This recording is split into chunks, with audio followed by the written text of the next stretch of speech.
শুভ দুপুর ও শুভ মাঘী পূর্ণিমা। আজ আমাদের বাড়িতে মহা উৎসব হয়। তো আমার শাশুড়ি মারা গেছে, সেই কারণে তো পুজো করতে পারবো না। এদিকে ছেলের পরীক্ষা, সব দিকেই ঝামেলা। তো তার জন্য খিচুড়ি বসিয়ে দিয়েছি। খিচুড়ি রান্না করে ঠাকুরকে ভোগ দিয়ে আসবো। চালটা ঢেলে দিই এখন। এদিকে চিনি, আলো চাল, আবার দুধের প্যাকেট সব কিছু রেডি করে রেখেছি।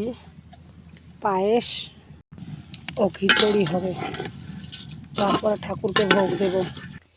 এদিকে একদম ঠাকুরকে সাজিয়ে স্নান করিয়ে একদম সাজিয়ে সব কিছু রেডি করে রেখেছি। শুধু ভোগটা রান্না হলেই নিবেদন করে পুজো সম্পূর্ণ করব।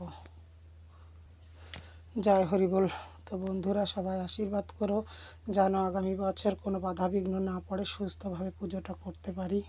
সবাই ভালো থাকো, সুস্থ থাকো, এই কামনাই করি।